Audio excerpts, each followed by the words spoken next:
Shalom. Renungan firman Tuhan pada hari ini terambil dari Injil Matius pasal yang keempat, ayat yang kelima sampai dengan yang ketujuh. Demikian firman Tuhan. Kemudian iblis membawanya ke kota suci dan menempatkan dia di bubungan bait Allah.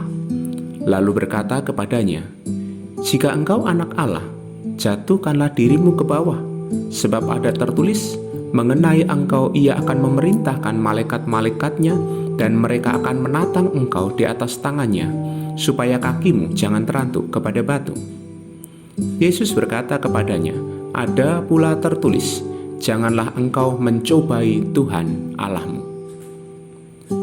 Bapak, Ibu, dan Saudara yang terkasih di dalam nama Tuhan Yesus Kristus, membaca Alkitab adalah cara yang paling gampang dan sederhana bagi kita untuk bisa mengerti kehendak Tuhan. Melalui Alkitab kita disodorkan dengan berbagai macam cerita pada masa lampau, bagaimana orang-orang percaya mengalami perjumpaan dengan Tuhan, bagaimana mereka merespon firman Tuhan, baik dengan cara yang tidak tepat, yaitu tidak taat, maupun dengan cara yang tepat, yaitu kemudian hidup di dalam ketaatan. Namun demikian, banyak orang yang tidak berani untuk mendisiplinkan diri membaca Alkitab secara rutin dengan berbagai macam alasan.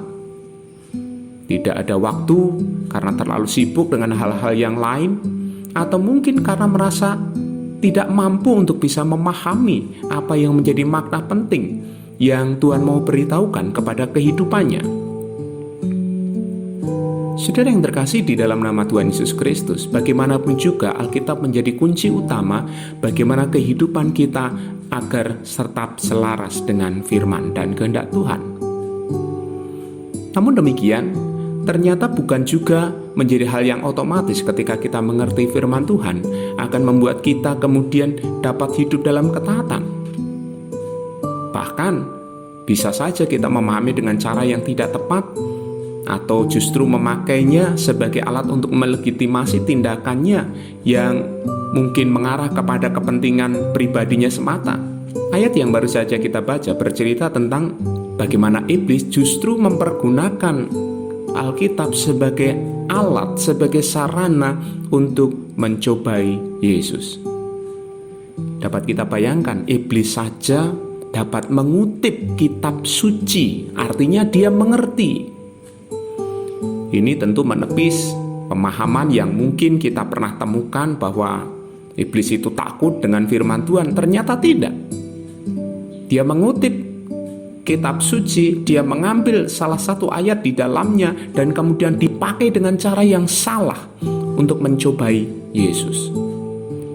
Ini mengajarkan kepada kita, kalau iblis saja ternyata tahu dan mengerti tentang Alkitab, bagaimana dengan kita? Jangan-jangan sekedar 10 hukum Tuhan saja kita tidak bisa menghafalkannya.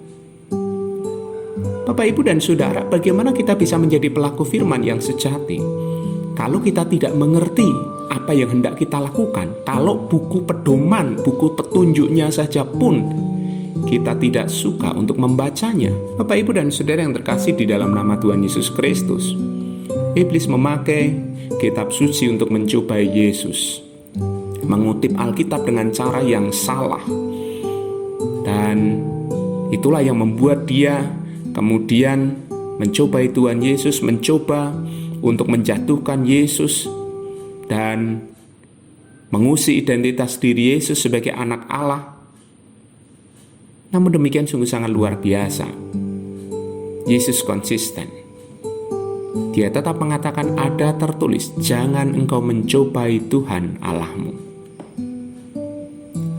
Saudara yang terkasih dalam nama Tuhan Yesus Kristus, membaca Alkitab itu penting. Tetapi perlu diingat, jangan sampai kita salah. Jangan sampai kita comot logi, hanya sebatas membaca ayat-ayat tertentu tanpa tahu konteksnya apa, tanpa tahu maksud sebenarnya apa. Apakah situasi ini kemudian membuat kita takut untuk membaca Alkitab? Tentu tidak demikian. Roh Kudus yang adalah roh Allah Allah yang menuntun para penulis pada masa lampau adalah roh yang sama yang akan menuntun kita pada hari ini untuk mengerti dan memahami firman-Nya. Mari Bapak, Ibu, dan Saudara, kita jadikan Alkitab sebagai pedoman utama dalam kehidupan kita, dan kehidupan kita senantiasa taat kepada Tuhan. Sudahkah kita mengambil komitmen untuk membaca kitab suci hari lepas hari dalam kehidupan kita?